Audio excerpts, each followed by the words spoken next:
So my question will be, how can we be more focused on this, on understanding our moment, this present moment, as you say, as an opportunity to grow, and how we can actually practice Catholic mindfulness to change that, to coming from a beliefs and thoughts that this is going to be terrible, and there's no hope in this, and everybody's going to get sick sooner or later, and our jobs and everything is like on major danger, and how can we switch using Catholic mindfulness to use it not against us but for us? Yes. Yeah, so the imagination is really is really incredible. And if you think about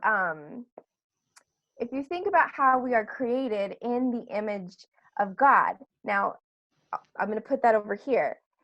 Nowhere else in the created world can we create out of nothing. Only God has ever created something out of nothing, except in the imagination.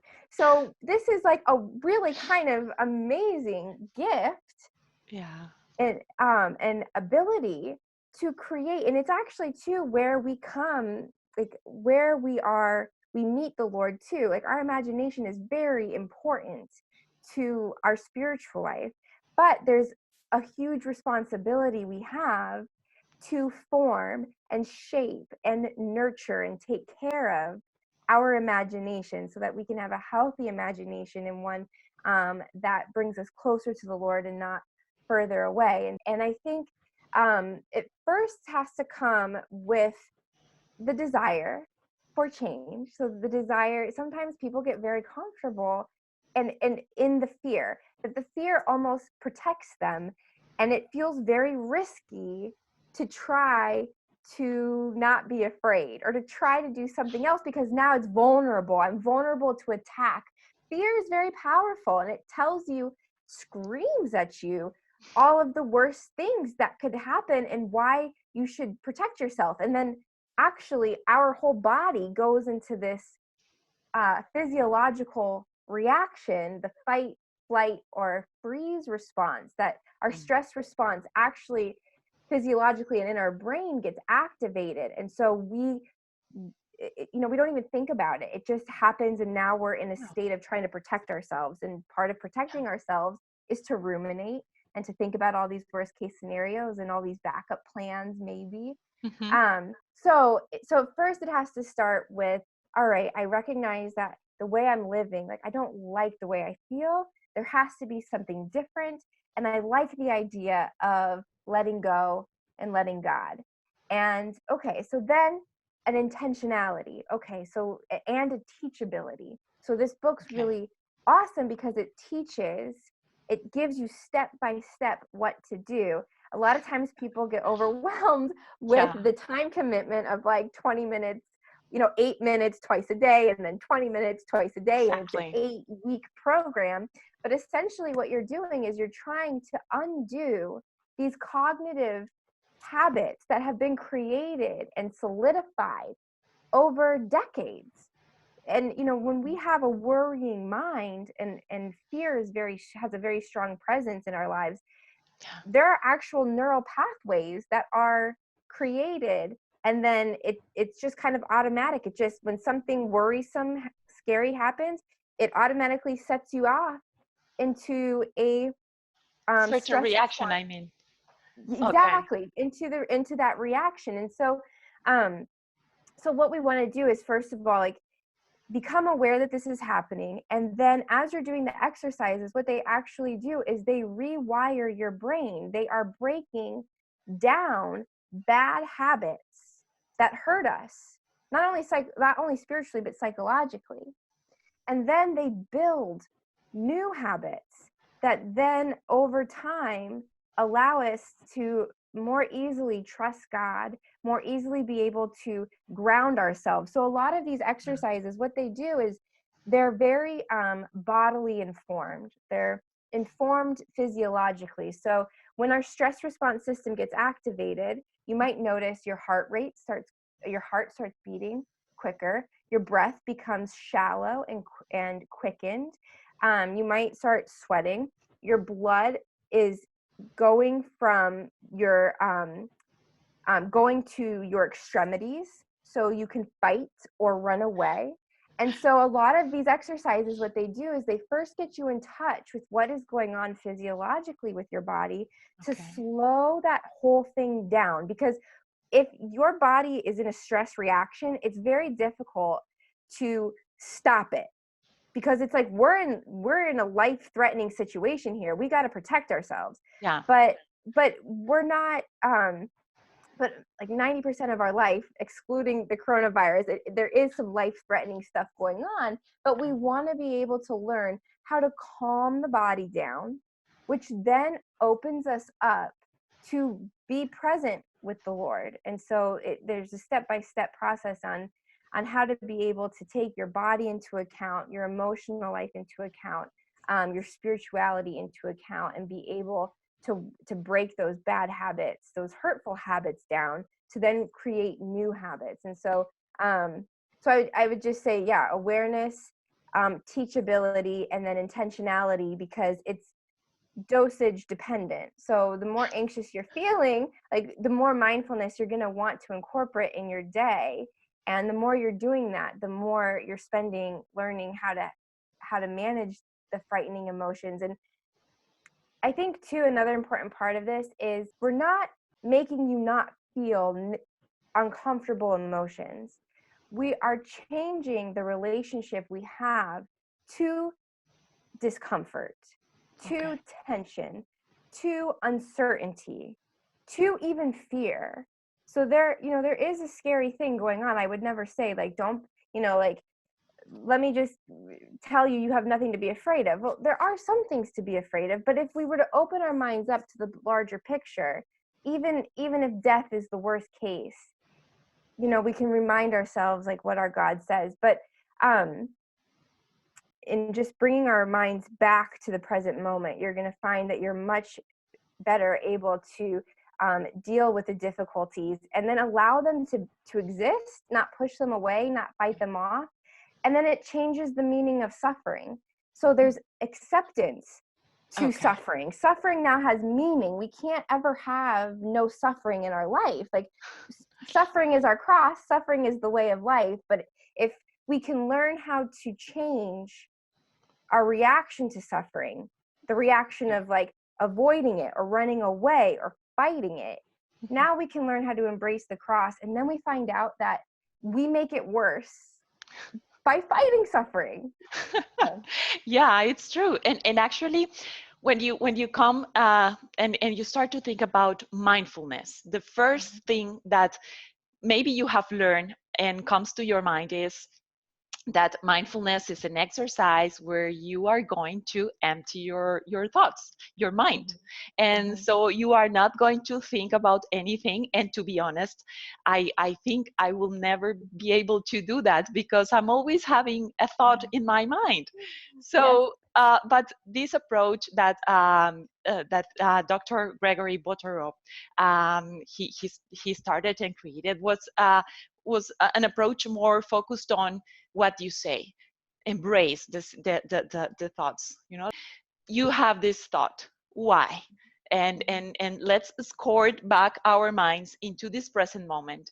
And yeah, you are feeling this, but don't, like, in a way, to have a not judgmental approach of our thoughts, which is something that it's hard to do. But once we over or get over on these judgments that we have imposed, either but because of our I don't know, someone taught us how to do it, because we learned from somewhere else, or because we just simply think it's how it is. Once we get over to that judgments, I think it's a different way. It's a different approach on the thoughts that we have, that we understand that this cannot be reality if you don't want, if you don't let this thought to be. But if you are wondering all the time, or having a thought that might not be a real, like real for you, and is not threatening you, you can choose. what to do with it. Yeah. So Yeah. Perfect. Hmm. yeah, so that's some summing up like what you share with us, and I think this is very very how to say very valuable for the people to be able to practice this. Yes, it's very And radical. It's a very radical and hopeful thing to think like I don't have to be a victim to my anxiety or to my fear, that there's exactly. actually a way to change the relationship you have to yourself and to these, to the world. And we can actually use psychology Mhm. and our faith to teach people just how to do that, and it's life changing. It really, Yeah, life will never be the same once this becomes um a way of life. Like, it's not just something you want to do for a little bit of time. It really changes your whole outlook that's true. and receptivity to life, Mhm. so that you're free from anxiety, and Exactly. you're just happier, and you can flourish. And even if when suffering comes your way, you're able to deal with it, and you feel like you don't lose your peace Hmm. because of it. You see that it's valuable. You see that there's meaning in it, and it really like allows you to walk closer with the Lord. Yeah, exactly. So it's true. We sometimes we don't want to suffer. We feel that suffer is a curse, is Yeah, something that we should not be having. But the yeah, truth is, there's always something we need to learn, or we could learn from these moments of suffering, of difficulties. Could you please help us or share with us an mindful exercise that so we can have an idea of the value of this, and how we can use it for our daily lives, especially in these yeah. times. Yeah, no, perfect. So one of the exercises in the Mindful Catholic, this is actually, I would say, one of the most powerful ones you could learn, and it's quite simple. It's called the Sacramental Pause. Okay. So the way the Sacramental Pause works is it's just a reconnecting. It's a moment of reconnection with God. And actually, you may be familiar with Father Jean-Pierre de Caussade, and he refers to the sacrament of, he refers to the present moment as the sacrament of the present moment. So because God is, and it like is an eternal moment, when we place ourselves in the present moment, we then can be present to the Lord. Just even mentally being present to the Lord means He is present to us. And Okay. so we want to start the sacramental pause with a prayer. And the prayer it goes something like this: Ever present God, here with me now, help me to be here with you. So, ever Ever present God, present God, here with me here with me now, now. Help help me me to to be be here here with with you. you. Perfect. Then what you want to do is there's this image of kind of an hourglass. Okay. So there's 3 points of focus. The first point of focus you want to bring your awareness to is Mhm. what's going on inside of you in that very moment. So right now in this moment, what is going on inside of you? So this is, what are you thinking? What are you feeling? What physical sensations are happening? And as you bring your awareness to what is going on interiorly, you just want to be aware of them. You don't want to judge them. You don't want to push them away, make them go away. You just want to be aware of them. Then the second point of focus is moving your awareness then to the physical sensation of your breath. And your breath is going to be really important as an anchor when you start to notice you're feeling stressed or life is getting out of control. Okay. So, by focusing on the breath and slowing it down, bringing your awareness from whatever is perceived scary, you bring it down to the breath. Mhm. You're focusing, you're redirecting where your mind's attention is going, and then also physiologically, you are reversing that stress, that stress reaction. So now when you slow your breath down, you're getting more oxygen to your body, your breath slows down, your heart slows down, and then it tells the brain we're not in danger anymore, and then the cortisol and adrenaline get shut off. So Okay. that's a physiological way of calming yourself down. Okay. Then the third point of focus is then opening your awareness, so from the breath back to the entirety of the body as a whole.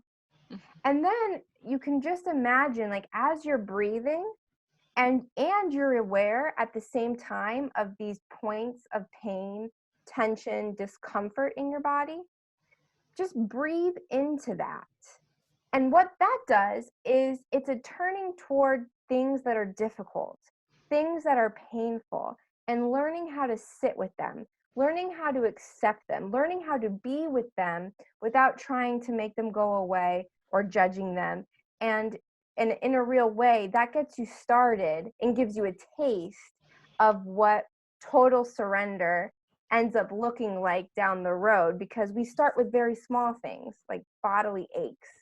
um, and so you can practice that. And then it's recommended to finish that exercise in gratitude, thanking God for his presence, thanking God for this time that you've been able to spend with him. And then you just re-enter the world. And Okay. so on a scale of 1 to 10, if your stress is at a 10 and you do or even an 8 or a 9, and you do an exercise like this, your stress will go down to about a 4, Okay. hopefully.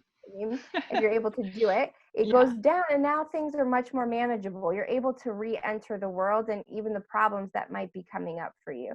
Okay. So this could take 30 seconds. This Mhm. could take 10 seconds. This could take 2 minutes. And so, I'd recommend like trying to punctuate your day with doing the sacramental pause when you wake up, maybe at lunch, maybe before bed. Try to, every time you get in your car, every time you get in the shower, every time you enter the bathroom, have it punctuated in your day where you're just practicing doing that. And I think that Okay. that will be a really good place for everybody to start. That's a great example and a great exercise that I think we can start to practice. Something very simple that we can make time for that.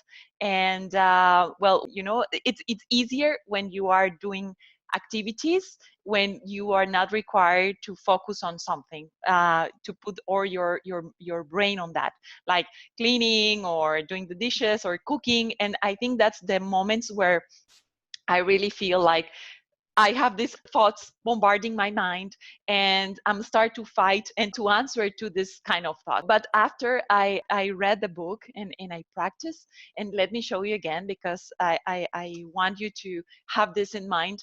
This is the Mindful Catholic book by Dr. Gregory Botaro. He is the founder of the Catholic Psych Institute. And I think that after reading the book, I tend to use that activities and the practice that Dr. Bottaro mentions in the book. And I feel like after I encourage myself to do that and to be connected with what am I doing, you are more calm. And you feel like those thoughts suddenly is like they get bored because no one is paying attention on them, and then they just move on and go, and your mind focus on what you're doing. So I think it's beautiful. It's a beautiful practice.